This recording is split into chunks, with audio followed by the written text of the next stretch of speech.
amigos e amigas, alegria estar com vocês mais uma vez, nosso projeto Compartilhar aqui da comunidade São Mateus de Cachoeirinha. Estamos compartilhando com você a palavra de Deus que está narrando as histórias bíblicas do Antigo Testamento. Estamos andando pelas histórias, estamos descobrindo as histórias e os personagens também, e o que eles têm de importância, né, no cenário da Igreja de Deus, e quanto que isso pode ser inspirador também para nós que hoje somos a Igreja de Deus, né? Hoje também vivemos aí situações muito, às vezes, parecidas com aquelas que os profetas viveram e que tiveram que enfrentar, as dificuldades que enfrentaram. Por vezes nós também enfrentamos esse tipo de dificuldades, esse tipo de ameaças, e seja como indivíduos ou seja como igreja, né? Estamos expostos aí a situações. Na verdade, a igreja sempre esteve exposta a essas situações de perigos e ameaças que rondam aí as histórias do Antigo Testamento e as pessoas também, né? Desde lá da queda de Adão e Eva, nós estamos sendo rondados por situações adversas que ameaçam muitas vezes a nossa estabilidade e a nossa fé. Então hoje nós estamos acompanhando aqui nas histórias bíblicas do professor Gör, que é o nosso roteiro de orientação para esses momentos compartilhar. Nós estamos falando sobre o cativeiro babilônico hoje, né? Chegamos aí aos livros de Reis, segundo Reis e segundo Crônicas, ali pelo capítulo 24 de segundo Reis e no capítulo 36 de segundo Crônicas. E vamos encontrar também outros trechos lá narrados em Jeremias, capítulo 34. O que está acontecendo nesse cenário? Nós já falamos aí nos últimos encontros, né, que estamos aí no período dos reis, do povo de Israel, e esses reis nem sempre eles têm uma identidade ou identificação com os projetos divinos. Deus tem um projeto para o povo, e Deus é quem escolhe os reis, Deus é quem coloca os reis, né? O sistema que nós conhecemos, então, é esse sistema teocrático, né? Em que as coisas estão sob o comando e o poder de Deus. Porém, as pessoas escolhidas por Deus nem sempre são fiéis ao seu chamado e à sua missão. E esses reis pelos quais estamos passando agora, eles são de muito conflito, né? Muita dificuldade, momentos assim bem complicados. Aí nós vimos no último aí que o rei Ezequias foi o rei fiel que restaurou o culto, restabeleceu as estruturas da igreja e tal. Mas isso não demorou muito, né? Não demorou muito porque vieram outros reis na sequência que não sustentaram a mesma fidelidade histórica. Se viram tentados aí pelas pressões do mundo secular e olhando para povos vizinhos e se inspirando em povos vizinhos, né? Mais do que olhando para Deus e buscando em Deus orientação, acabam fazendo concessões aqui, concessões ali, né? Abre um pouco ali, abre um pouco lá.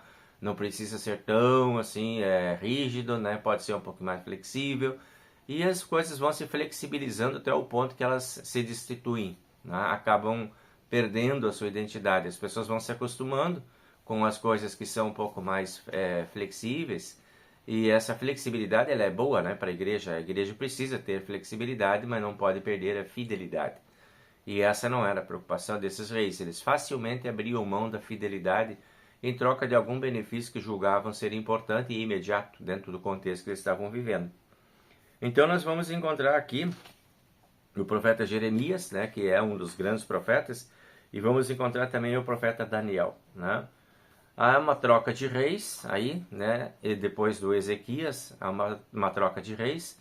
Vem o rei Zedequias, que não mantém a fidelidade a Deus, e acaba entrando em conflito com o rei da Babilônia. E o rei da Babilônia, Nabucodonosor, invade Jerusalém e todas as terras do povo de Israel, e acaba sequestrando praticamente o povo, levando o povo para cativeiro babilônico, né? Transporta o povo para a Babilônia, aonde eles vão ficar alguns anos lá, dentro dessa nova realidade, aonde eles perdem as referências de identidade local, geográfica e espiritual deles também. E nesse contexto de questionamento, vem aí as cartas de Jeremias, né, que vai mandar mensagens para esse povo. Ezequiel também entra no contexto aí. Mas o grande destaque que nós temos hoje aqui é o Daniel, né? O Daniel é aquele profeta que acaba ocupando, em função de algumas experiências de fidelidade dele em relação ao rei Nabucodonosor, que era o rei babilônico. Ele tem uma presença muito forte lá no palácio, né?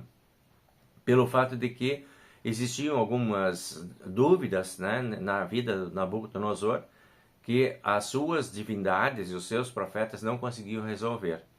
E Daniel se apresenta mostrando que ele seria capaz de fazer a interpretação do momento, das situações e dos sonhos lá que o rei estava tendo. E o Daniel, ele assume a posição dele, assim, não estou aqui como milagreiro. Eu estou aqui acreditando que Deus, o único Deus verdadeiro, ele é capaz de revelar os sonhos e as verdades, e eu posso falar com ele. Nós podemos conversar com ele. Daniel, então, tem os seus amigos também, que são muito fiéis ali a Deus, e eles, então, se apresentam a esse rei Nabucodonosor, e acaba acontecendo que traz uma interpretação, né, dos sonhos lá do rei, para que o rei pudesse ter mais tranquilidade, serenidade e administrar as situações que estavam em volta do seu reino. E isso deu uma projeção para o Daniel, né? Daniel teve uma projeção, uma ascensão, um crescimento. Ele entrou, ele ficou na simpatia do rei, né? E acabou alcançando até algumas posições assim de maior privilégio, posições políticas, né, estratégicas lá dentro do reino, e acaba se projetando como um homem importante, de grande confiança do rei Nabucodonosor, apesar de ser estrangeiro, né? Então Daniel, ele traz os seus amigos para auxiliarem, digamos assim, na administração dos cargos que ele foi alcançando, e eles constituem uma força de apoio importante para o rei Nabucodonosor. Lógico que isso vai causar desconforto entre digamos assim, os funcionários do rei, porque um estrangeiro ocupando os lugares deles, né, tirando deles a oportunidade, não era uma coisa bem-vinda, não era uma coisa legal para eles, assim, era uma ameaça. E aí eles criam toda uma teia, né, de armações, que era muito comum entre aqueles povos, né, de fazer aquelas traições, aquelas arrumações, aqueles esquemas, aqueles bastidores que eram mais sujos do que, né, qualquer outra realidade. A política, né, rolando suja pelos bastidores, armando um para o outro, né, preparando caminhos, ciladas, né, muito forte isso entre aquele povo. Até que o Daniel é colocado digamos, nesse covil, né, em que armam para ele, né, uma cilada lá, e acaba que o rei acaba assinando uma sentença, né, de proibição de culto a deuses e oração a deuses que não fossem os deuses babilônicos. Mas Daniel não abre mão do seu momento de oração. Ele tem sempre seus momentos de oração, sua fidelidade a Deus está acima de tudo. Lá na terra estrangeira, ele mantinha sua identidade da sua terra natal, né, que era a sua fidelidade a Deus. Daí nós conhecemos então aquela história, né, que o Daniel acaba sendo condenado por uma armadilha, né, pelo próprio rei, que foi enganado, que foi seduzido, que acabou escrevendo uma lei, ou sentenciando aqueles que adoravam outros deuses, e o Daniel caiu, né, nessa armação, nessa teia de maldade que aqueles políticos daquela época armaram para o Daniel, e o rei teve que assinar uma sentença contra Daniel, colocando Daniel como condenado na cova dos leões. Lá foi ele, então, ao destino de morte, né? Esse era o resultado que todos queriam naquele contexto lá. E aí, a proteção de Deus, mais uma vez, traz Daniel de volta, né? Daniel passa lá um tempo com os leões não atacam Daniel, os anjos protegem o Daniel, e aí o rei resgata o Daniel de volta, né, dessa cova, e aí a história continua de uma outra forma. Bueno, o que isso tem de importante para nós hoje, né? É importante a gente ter consciência, né, de que esses movimentos que marcaram a igreja no passado e que marcaram os povos vizinhos daquela igreja, quando eu falo igreja, estou falando do povo de Israel, tá? Esse povo de Israel era a igreja de Deus naquele tempo. Quando a liderança da igreja não foi fiel a Deus, eles acabaram desviando o povo dos caminhos do Senhor. Eles pagaram altos preços, né, pela sua infidelidade. O cativeiro foi uma das formas, um dos preços altos pela infidelidade. Sempre que a igreja abandona os caminhos do Senhor, os preços são altos a serem pagos, porque Deus abandona o povo à sua própria sorte. Foi o que aconteceu. Né? O rei da Babilônia chega lá e simplesmente sequestra o povo, né? E leva o povo em cativeiro por tantos anos lá na Babilônia. Não só foi uma punição para eles na sua própria terra, mas a punição de não poderem nem ficar na sua própria terra, né? Perder a sua identidade até cultural, né? Para serem penalizados lá numa outra terra estrangeira. Esse é um ponto importante para a nossa reflexão, o quanto que nós precisamos ter como preocupação a nossa fidelidade a Deus e aos projetos de Deus como igreja. A igreja não pode fugir dos projetos divinos, sob pena de perder a graça de Deus e a proteção de Deus e estar exposta à mercê do que vier, né, de qualquer tipo de força e perigo estrangeiro. Ainda hoje é assim, né? Quando nós estamos com Deus, quando nós estamos fiéis a Deus, nós somos protegidos por Deus. Quando nós abandonamos os caminhos do Senhor por interesses lá diversos que possam nos levar para outras dimensões, nós perdemos as bênçãos de Deus. Vamos sozinhos, né? Às vezes, no início, até parece interessante o caminho. Com o tempo, a gente começa a amargar um pouco algumas, digamos assim, consequências de más escolhas, né? Então é importante a gente ter sempre clareza de fazer boas escolhas. E a melhor escolha diante de Deus sempre foi a fidelidade. A fidelidade a Deus e as suas promessas. Outra coisa importante que a gente percebe dentro desse contexto é como Daniel tem uma confiança tão forte em Deus que ele não abre mão, né, da sua fé lá no meio de todas as forças opressoras. Daniel conhecia aquelas pessoas, conhecia aquelas autoridades, aquelas pessoas, aqueles políticos que produziam a política daquele tempo, com toda a sujeira que eles conseguiam produzir, infiltrando todos os seus interesses pessoais para alcançar suas próprias vantagens. Não é novidade, né? Hoje nós ainda temos isso, né? Algumas situações assim bem parecidas. Daniel não abre mão, ele não se deixa envolver por aquilo. Ele não se deixa envolver pela perversidade daquelas pessoas, daqueles líderes religiosos. Ele permanece fiel a Deus e continua na sua oração, e ele é muito abençoado por isso, porque Deus estava com ele, do lado dele. Então não foi por acaso que aconteceu tudo com a vida do Daniel, de tal forma que ele veio a cair de novo nas graças do rei, né, Nabucodonosor, que o libertou e deu para ele uma outra projeção também de vida. Porque não foi porque o rei quis ser bonzinho com ele, é porque Deus estava com ele, com Daniel. É porque Daniel era fiel a Deus. Daniel não abandona Deus e Deus não abandona Daniel. E essa fidelidade dos dois lados, né?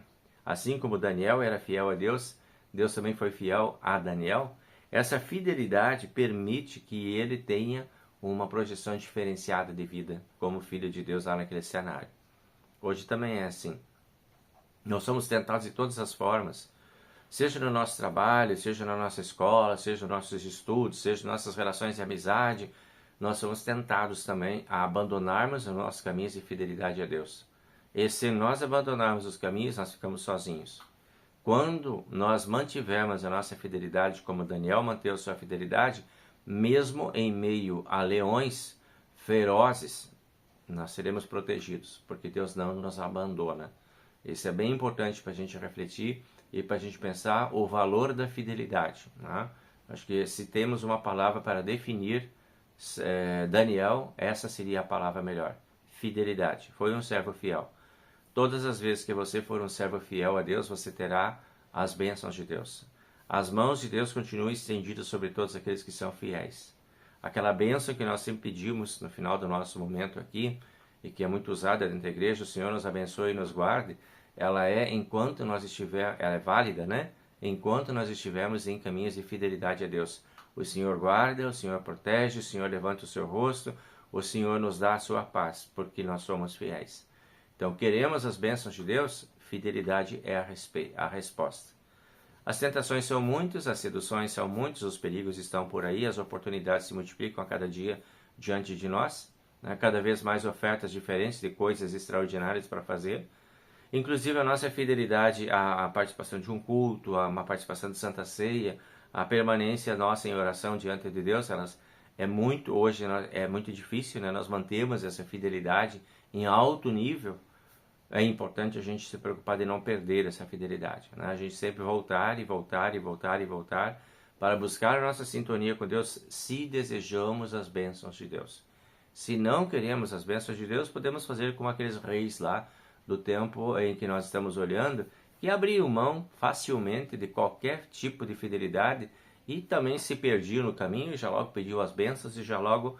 Só que os malefícios daqueles reis prejudicavam o povo todo, como um todo. Mas eles não estavam interessados também no bem-estar do povo. Estavam interessados nas suas próprias vantagens, né? Então hoje nós temos como desafio, na nossa reflexão, o desafio da fidelidade. Que Deus te ajude, te proteja, para que você possa manter bem claro na sua mente qual é o teu propósito diante de Deus. Propósito de vida. A vida precisa ter um propósito. Qual é esse propósito? É importante que dentro desse propósito exista um espaço bem amplo para a fé, a fidelidade a Deus. Porque vai depender disso para que o teu propósito tenha sucesso. Então fica aí para você pensar e refletir também nas suas escolhas e decisões e no uso das suas liberdades. Tá bem? O Senhor nos abençoe e nos guarde. O Senhor faça resplandecer o seu rosto sobre nós, tenha misericórdia de nós. O Senhor sobre nós levante o seu rosto e nos dê a paz. Amém. Até a próxima semana, pessoal. Alegrias para todos aí. Tchau, tchau.